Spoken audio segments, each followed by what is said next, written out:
Yes right, big breaking news చూస్తున్నాం. ఒక్కసారిగా వికారాబాద్ జిల్లా కలెక్టర్ పై దాడి సంఘటనపై ప్రభుత్వం సీరియస్ అయింది.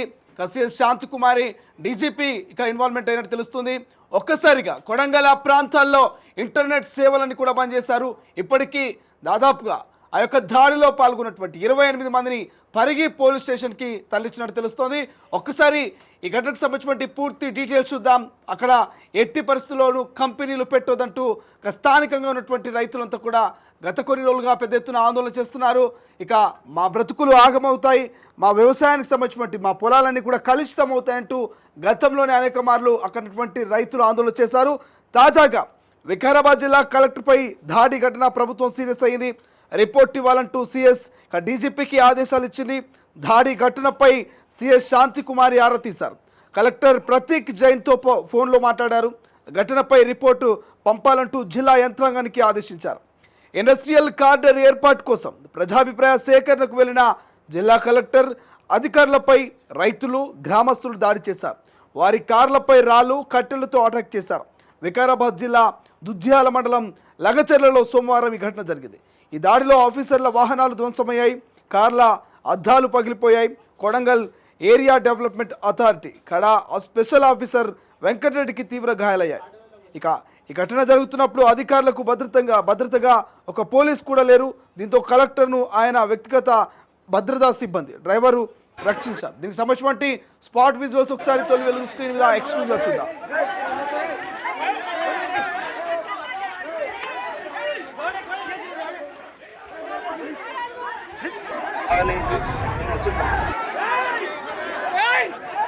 అధికారుల మీద దాడి జరుగుతున్నటువంటి సంఘటన మనం చూస్తా ఉన్నాం. ఎక్స్క్లూజివ్గా తొలి వెలుగు స్క్రీన్ మీద కేవలం ప్రజాభిప్రాయ సేకరణకు వెళ్లారు కలెక్టర్, ఇతర అధికారులు కాడా స్పెషల్ ఆఫీసర్. సో అక్కడికి వెళ్ళి రైతులతో మమేకమవుతూ వాళ్ళకి సంబంధించినటువంటి ప్రజాభిప్రాయాన్ని సేకరిస్తున్నటువంటి తరుణంలో పక్కా ప్లాన్ ప్రకారమే ఊళ్ళోకి రప్పించి దాడి చేశారనేటువంటి ఆరోపణలు సైతం వస్తున్నాయి. సో అందులో కొంతమంది బీఆర్ఎస్ కార్యకర్తలు కావాలని అక్కడికి పిలిపించి దాడి చేశారంటూ పెద్ద ఎత్తున చర్చ జరుగుతుంది. ఒకసారి స్క్రీన్ మీద చూస్తున్నాం, రౌండప్లో సర్కిల్లో చూస్తున్నాం మనం. ఆ సర్కిల్లో చేసినటువంటి ఎవరైతే ఆ వ్యక్తి కనిపిస్తున్నాడు మన స్క్రీన్ మీద కూడా కనిపిస్తుంది. ఒకసారి శ్రీకాంత్ స్క్రీన్ ప్లే చేసే ప్రయత్నం చేస్తే మనం ఒకసారి ఇక్కడ చూసుకోవచ్చు. S2 బాక్స్లో చూపించే ప్రయత్నం చేయి. సో ఇక్కడ సర్కిల్లో ఉన్నటువంటి ఎవరైతే వ్యక్తి ఉన్నాడో మనకు వేరువేరు ఫోటోలో కనిపిస్తున్నటువంటి ఈ వ్యక్తి ఒకే వ్యక్తి అనేక మార్లు ఇక్కడ బీఆర్ఎస్ నేతలతో ఆయన కలిసి దిగినటువంటి ఫోటోలు క్లియర్గా మనకు కనిపిస్తున్నాయి. సో ఇక్కడ ఉన్నటువంటి వ్యక్తి ఆయనే, ఇక్కడ కేటీఆర్తో ఆయనే, ఇక్కడ రైతుగా తలపాక కట్టుకున్నటువంటి వ్యక్తి ఆయనే. ఇది రీసెంట్ ఫోటో, నిన్నటి ఫోటో. సో ఒక 3-4 పాత ఇమేజ్లన్నీ కూడా మనము ఒక్కసారిగా కంపేర్ చేస్తే ఒక బీఆర్ఎస్ కార్యకర్త దీన్ని ప్రధానంగా హ్యాండిల్ చేశాడన్నటువంటి ప్రచారం జరుగుతుంది పెద్ద ఎత్తున. కాంగ్రెస్ నేతలు కూడా దీని మీద ఆరోపణలు చేస్తున్నారు. బీఆర్ఎస్ కార్యకర్తలు ఒక రకంగా రైతన్నల్ని విధ్వంసం వైపుగా రైతన్నల్ని రెచ్చగొట్టే విధంగా ఈ యొక్క ప్రజాభిప్రాయ సేకరణకు వచ్చినటువంటి అధికారుల మీద ఇక్కడ కాదు ఊళ్ళోకి వెళ్ళి మాట్లాడుకుందాం అన్నట్టుగా వాళ్ళని రప్పించి ఈ దాడికి పాల్పడి ఉంటారంటూ కూడా పెద్ద ఎత్తున ప్రచారం జరుగుతుంది. ప్రస్తుతం ఈ అంశం రాష్ట్ర వ్యాప్తంగా వైరల్ అవుతుంది. ఇప్పటికే సిఎస్ శాంతికుమారి ఇతర అధికారులు కూడా దీనివల్ల ఇన్వాల్వ్మెంట్ అయ్యి ఖచ్చితంగా ఎవరైతే బాధ్యులు ఉంటారో బాధ్యుల మీద ఖచ్చితంగా యాక్షన్ తీసుకునే దిశగా ప్రయత్నాలు చేస్తున్నట్టు తెలుస్తుంది. ఒకసారి ఆ దాడికి సంబంధించి నిన్న అక్కడ ఏం జరిగింది అనేటువంటి ఒక విజువల్స్ కూడా మళ్ళీ ఒకసారి చూసే ప్రయత్నం చేద్దాం. ఆ వీడియో బయట ఒకసారి ప్లే చేద్దాం. మనం చూస్తున్నాం తరిమి వెంటాడి వాళ్ళు రాళ్ళు విసురుతున్నటువంటి విజువల్స్ చూస్తున్నాం. ఒకసారి ఆ వీడియో బయట ప్లే చేద్దాం. దగ్గరికి వేలాది మంది రైతులు రావడం కంటే వేలాది మంది రైతులు అక్కడ ఉన్నారు. ఈ 10 మంది అధికారులు అక్కడికి రావచ్చు. అంతా కూడా పబ్లిక్ దగ్గర రావాల్సింది. వికారాబాద్ నుంచి చిక్కడికి వచ్చిన వాళ్ళు ఈ 2 కిలోమీటర్ల దూరంలో ఉన్నట్టు మా గ్రామాల్లో జరగట్లేదు కాబట్టి మాకు రోడ్ కూడా కన్వీనియంట్ గా లేదు, రోడ్ బాగలేదు, మేము వచ్చే పరిస్థితి లేదు. ఒకవేళ మీరు వికారాబాద్ నుంచి 8 కిలోమీటర్లు జర్నీ చేసి వచ్చింది కాబట్టి మీరు రావాలంటే మేము వెల్కమ్ చేస్తున్నాం. రండి రైతుల దగ్గర మాట్లాడండి. మీరు లగచెర్లలో గ్రామసభ ఏర్పాటు చేసినట్లయితే అదే రైతులు రాలేని పరిస్థితుల్లో ఉన్నారు కాబట్టి మేము దీన్ని వ్యతిరేకిస్తా ఉన్నాం. ఈ సభకు మేము రావట్లేదు. It's clear. ఎందుకు రావట్లేదు అంటే కూడా గ్రామాల్లో గ్రామసభ జరగట్లేదు, మీరు లగచర్లలో గ్రామ సభ ఏర్పాటు చేసినట్లయితే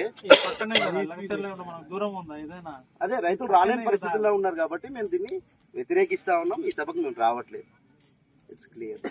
ఎందుకు రావట్లేదు అంటే కూడా గ్రామాల్లో గ్రామ సభ జరగట్లేదు. ఎస్, ఒక్కసారిగా తొలి వెలుగు స్క్రీన్ మీద చూస్తున్నాం. ఎక్స్క్లూజివ్గా అక్కడ తలకు ఇక తలపాక కట్టుకున్నటువంటి వ్యక్తి క్లియర్గా చెప్తున్నారు అధికారులతో, వికారాబాద్ నుంచి ఇక్కడ దాకా వచ్చారు, ఇక్కడ నుంచి ఊళ్ళోకి రాలేకపోతున్నారు అంటూ అధికారుల్ని ప్రశ్నిస్తున్నాడు, రిక్వెస్ట్ చేస్తున్నాడు, ఒక రకంగా మభ్యపెట్టి మాయ చేసే ప్రయత్నం చేస్తున్నాడు అనేది ప్రధానంగా మనకు అనిపిస్తుంది. సో ఒక పక్క ప్లాన్ ప్రకారమే అధికారుల్ని ఊళ్ళోకి రప్పించేటటువంటి ప్రచారం జరుగుతుంది. సో అక్కడికి వచ్చిన తర్వాత అధికారుల మీద ఒక్కసారిగా రాళ్ల దాడి చేసినట్టు తెలుస్తుంది. విజువల్స్లో మనం చూస్తున్నాం. కారు ముందుకు కదులుతూ ఉంటే సైతం కారుపై రాళ్ళు కట్టెలతో దాడికి దిగుతూ ఉన్నారు అధికారులు. భయంతో ఒక్కసారిగా అక్కడ నుంచి పారిపోయే ప్రయత్నం చేస్తున్నారు. సో మొదట్లో పోలీసులు కూడా అక్కడ లేనట్టు తెలుస్తుంది. తర్వాత ఇష్యూ సంఘటన జరిగిన తర్వాత పోలీసులు వచ్చినట్టు తెలుస్తుంది. ఒక వాహనంపై మనం చూస్తూ ఉన్నాం, భారీగా రెడ్ కలర్ మనకు మెరూన్ కలర్ కార్ కనిపిస్తుంది, గవర్నమెంట్ వెహికల్ అంటూ కూడా దానికి సింబల్ ఉంది. సో ఒక్కసారిగా దాని మీద రాళ్ళు కుప్పలు తిప్పలుగా రాళ్ళు వేశారు అద్దాలపై. ఒక్కసారిగా అద్దాలన్నీ కూడా పగలగొట్టినటువంటి దృశ్యాలు చూస్తున్నాం. కలెక్టర్ వెహికల్ కూడా మనకు స్క్రీన్ మీద కనిపిస్తుంది. ఒకసారిగా గ్రామంలోకి ఎంట్రీ ఇస్తున్నటువంటి విజువల్స్ మనం చూస్తున్నాం. అధికారుల్ని గో బ్యాక్ అంటూ కూడా వాళ్ళు పెద్ద ఎత్తున నినాదాలు చేస్తున్నారు. ప్రస్తుతం సోషల్ మీడియాలో వీడియోలు వైరల్ అవుతున్నాయి. ఒక్కసారిగా ఈ దాడికి సంబంధించి మరింత రెచ్చగొట్టేటువంటి అవకాశం ఉంటుంది అక్కడ ఉన్నటువంటి స్థానికులు, బీఆర్ఎస్ కార్యకర్తలు. ఈ ఇష్యూ ఇంకా పెద్దది కాకుండా ఇక్కడ కొడంగల్ నియోజకవర్గంలో దుద్యాల మండలానికి సంబంధించి ఇంటర్నెట్ సేవల్ని ఇప్పటికే నిలిపివేసినట్టు తెలుస్తుంది. ఎవరైతే దాడిలో పాల్గొన్నటువంటి వ్యక్తులు ఉంటారో వాళ్ళందరినీ కూడా అరెస్ట్ చేసి పరిగి పోలీస్ స్టేషన్కి తరలించినట్టు తెలుస్తుంది. దాదాపు 28 మంది ఈ దాడికి పాల్పడినట్టు తెలుస్తుంది. దానికి సంబంధించినటువంటి విజువల్స్ మనం చూస్తున్నాం. అధికారుల మీదకి ఏ విధంగా వాళ్ళు రాళ్ళు తీసుకొని కట్టెలు తీసుకొని వెళ్తున్నారు ఆ వివరాలు మనం చూస్తాం. ఒకసారి ఇదే అంశం మీద మా ప్రతినిధి సాగర్తో మాట్లాడదాం. సాగర్ ప్రస్తుతం ఫోన్లో పూర్తి సమాచారం అందించడానికి సిద్ధంగా ఉన్నాడు. సాగర్, అసలు ఏం జరిగింది? వికారాబాద్ జిల్లా కలెక్టర్ మీద అక్కడ ఉన్నటువంటి అధికారుల మీద ఆ ప్రజాభిప్రాయ సేకరణకు వెళ్తే ఎందుకు రైతులు దాడి చేయాల్సి వచ్చింది? మీ దగ్గర ఉన్నటువంటి డీటెయిల్స్ ఏంటి? శ్రీశైలం, వికారాబాద్ జిల్లా కలెక్టర్ పై దాడి ఘటనపై ప్రభుత్వం సీరియస్ అయింది. రిపోర్ట్ ఇవ్వాలని సిఎస్ డీజీపీకి ఆదేశాలు ఇచ్చింది.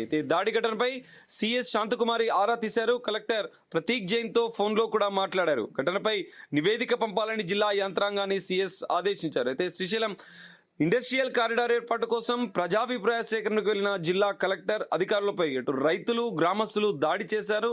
వారి కార్లపై రాళ్ళు కట్టెలతో కూడా అటాక్ చేశారు. వికారాబాద్ జిల్లా దుద్యాల మండలం లగచర్లలో సోమవారం ఘటన జరిగింది. ఈ దాడిలో ఆఫీసర్లు అంటే అధికారుల వాహనాలు పూర్తిగా ధ్వంసమయ్యాయి. కార్ల అద్దాలు కూడా పగిలిపోయాయి. Kodangal area development authority special officer వెంకటరెడ్డికి తీవ్ర గాయాలైనట్లు కూడా తెలుస్తుంది. ఈ ఘటన జరుగుతున్నప్పుడు అధికారులకు భద్రతగా ఒక్క పోలీస్ కూడా లేరని కూడా తెలుస్తుంది. దీంతో కలెక్టర్ను ఆయన వ్యక్తిగత భద్రతా సిబ్బంది డ్రైవర్ రక్షించినట్లుగా తెలుస్తుంది. శ్రీశైలం ముఖ్యంగా ప్రభుత్వానికి వ్యతిరేకంగా కలెక్టర్ పై దాడి నేపథ్యంలో ఎవరు రైతులను ముందుండి నడిపించారనే దానిపై పోలీసులు ఆరా తీస్తున్నారు. ఇంటెలిజెన్స్ పోలీసులు కూడా దీనిపైన పూర్తి స్థాయిలో వివరాలు సేకరిస్తున్న పరిస్థితి కనిపిస్తుంది. అయితే 300 మందికి పైగా పోలీసులు గ్రామానికి చేరుకుని అర్ధరాత్రి వరకు 28 మందిని కూడా అరెస్ట్ చేసి అదుపులోకి తీసుకొని విచారిస్తున్నట్లుగా మనకు సమాచారం అందింది. వారందరినీ పరిగి పోలీస్ స్టేషన్ కు తరలించినట్లుగా తెలుస్తోంది. రైతుల అరెస్టు నేపథ్యంలో కొడంగల్ పరిసర ప్రాంతాల్లో ఎలాంటి అవాంఛనీయ సంఘటనలు జరగకుండా ముందస్తుగా ఇంటర్నెట్ నిలిపివేసినట్లుగా కూడా సమాచారం అందుతుంది. దుద్యాల, బుమ్రాస్పేట్, కొడంగల్ మండలాల్లో ఇంటర్నెట్ సేవలు కూడా బంద్ చేశారు. అయితే దాడి జరిగిన లగచర్ల గ్రామంలో పోలీసులు భారీగా మోరించారు. శ్రీశైలం వికారాబాద్ దాడి ఘటనలో ఎంతటి వారు ఉన్నా వదిలిపెట్టబోమని ఐజీ సత్యనారాయణ ఐపీఎస్ అధికారి అన్నారు. సోమవారం దాడి ఘటనపై ఆయన మీడియాతో కూడా మాట్లాడారు. దాడికి ప్రత్యక్షంగా పరోక్షంగా సహకరించిన అందరిపైన చర్యలు ఉంటాయని హెచ్చరించారు. ఇప్పటికే ఈ దాడిలో పాల్గొన్న 15 మందిపై కేసు కూడా నమోదు చేసినట్లు తెలిపారు. వారి ఫోన్ల ఆధారంగా మరిన్ని వివరాలు అంటే వీరి వెనుక ఎవరున్నారు, వీరి ఎవరినైనా ప్రేరేపించి దాడి చేయించారన్న కోణంలో కూడా పోలీసులు దర్యాప్తు చేస్తున్నట్లుగా తెలుస్తుంది. ప్రస్తుతం దాడి వెనుక ఎవరు ఉన్నారు, ఎవరు ప్రేరేపించారనే దానిపై ఆరా తీస్తున్నారు. బయట నుంచి వచ్చిన వారు కూడా దాడిలో పాల్గొన్నారని అన్నారు. ఎవరిని వదిలిపెట్టమని, అందరినీ గుర్తించి చర్యలు తీసుకుంటామని కీలక వ్యాఖ్యలు చేశారట. అదనపు కలెక్టర్ ఖడా చైర్మన్ డిఎస్పీ ఫిర్యాదు ఆధారంగా కేసు నమోదు చేసినట్లు తెలిపారు. కాగా ఫార్మా పరిశ్రమ ఏర్పాటు కోసం ప్రజాభిప్రాయ సేకరణకు వెళ్లిన కలెక్టర్, అదనపు కలెక్టర్లపై గ్రామస్తులు, రైతులు రాళ్లు విసిరి కర్రలతో దాడి చేశారు. ఈ ఘటన వికారాబాద్ జిల్లా దుద్దాలలో చేసుకుని దీనిపైన ప్రభుత్వం సీరియస్ అయింది. ఇప్పుడు సిఎస్ డీజీపీ నివేదికలు కోరారు. నివేదిక అనంతరం కూడా కఠిన చర్యలు తీసుకునే అవకాశాలు కనిపిస్తున్నాయి. దీని వెనుక ఎంతటి వారు ఉన్నా ఉపేక్షించబోం. ఈ దాడికి ప్రేరేపించిన ఎవరు ఉన్నా రాజకీయ కోణంలో కూడా ఈ దాడి జరిగిన అవకాశాలున్న నేపథ్యంలో పోలీసులు కూడా దానికి సంబంధించిన ఆరా తీస్తున్నారు. Srisailam. Yes, thank you so much Sagar. ఇది ఒక్కసారిగా వికారాబాద్ జిల్లాలో జరిగినటువంటి దాడి మీద పలువురు అభిప్రాయాలు వ్యక్తం చేస్తున్నారు. ఇప్పటికే సోషల్ మీడియాలో పెద్ద ఎత్తున ఈ అంశం గురించి చర్చ జరుగుతుంది. సో ఇండస్ట్రియల్ కారిడార్కి సంబంధించి భూసేకరణకు వెళ్ళినటువంటి జిల్లా కలెక్టర్ మీద, అక్కడున్నటువంటి ఎంఆర్ఓ మీద, అక్కడున్నటువంటి కాడా అధికారుల మీద ఒక్కసారిగా అక్కడున్నటువంటి స్థానికులు దాడి చేయడం అనేది నిజంగా బాధాకరమైనటువంటి సంఘటన. ఇది కేవలం కుట్రపూరితంగా ఒక రకమైనటువంటి మాయ మాటలు చెప్పి మభ్యపెట్టి అక్కడ అధికారులంతా కూడా గ్రామానికి తీసుకెళ్ళి పక్కా ప్లాన్ ప్రకారమే ఇక దాడి చేశారన్నటువంటి ప్రచారం జరుగుతుంది. దీనికి సంబంధించి ఇప్పటికే ప్రభుత్వం సీరియస్ అయినట్టు తెలుస్తుంది. ఇక డీజీపీ అటు సిఎస్ శాంతికుమార్ ఈ సంఘటనకు సంబంధించి పూర్తి డేటాను తీసేటువంటి పనిలో ఉన్నారు. ఇక దర్యాప్తు చేసేటువంటి పనిలో ఉన్నట్టు తెలుస్తుంది. ఒకసారిగా రాష్ట్ర సర్కార్ బగ్గుమంటుంది. అసలు ఇంటెలిజెన్సీ ఫెయిల్ అయిందా? పోలీస్ అధికారులు సంఘటన స్థలంలో సంఘటన జరిగినప్పుడు ఎందుకు లేరు? కేవలం కలెక్టర్కు సంబంధించినటువంటి ఒక డ్రైవర్ మాత్రమే ఉన్నారు. ఆయనకు సంబంధించిన ఒక వ్యక్తి మాత్రమే ఉన్నారు. ఇద్దరు మాత్రమే ఆయన్ని ప్రొటెక్ట్ చేసే ప్రయత్నం చేశారు. పోలీసులు ఎందుకు లేనటువంటి కోణం కూడా ఆలోచన చేస్తున్నట్టు తెలుస్తుంది. ఇది కొంతమంది నేతలు కావాలనే చేయించారు అన్నటువంటి ప్రచారం పెద్ద ఎత్తున జరుగుతుంది. సో ఒక్కసారిగా అటు దుద్యాల లఘుచర్యలు జరిగినటువంటి ఈ సంఘటన ప్రస్తుతం వైరల్గా మారుతుంది. ఒకసారిగా ఇంటర్నెట్ సేవలు బంద్ చేశారు. దుద్యాల కావచ్చు, కొడంగల్, ఇతర ఆ యొక్క వికారాబాద్కి సంబంధించిన దాడికి సంబంధించినటువంటి పరిసర ప్రాంతాల్లో ఎటువంటి అవాంఛనీయ సంఘటనలు చోటు చేసుకోకుండా మరోసారి ఇటువంటి ఘటనలకు మరోసారి పునరావృతం కాకుండా ఇప్పటికే ఇంటర్నెట్ సేవలు బంద్ చేశారు. దాదాపు 300 మంది పోలీసులు భారీ బందోబస్తులు ఏర్పాటు చేసి ఇప్పటికే 15 మందిని అరెస్ట్ చేశారు. 28 మంది మీద ఇప్పటికే కేసులు నమోదు చేసేందుకు సిద్ధమవుతున్నట్టు తెలుస్తుంది.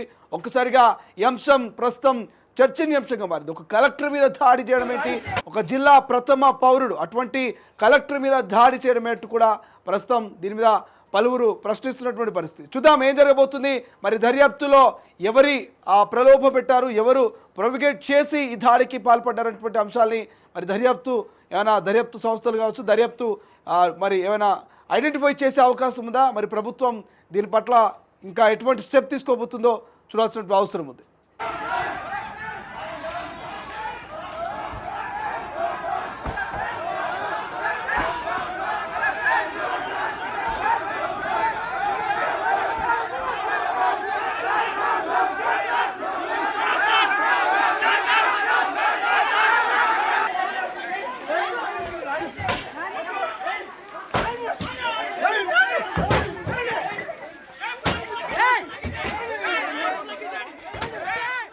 అసలైన తొలి వెలుగు. ఫాలో వాట్సాప్ @తొలి వెలుగు official.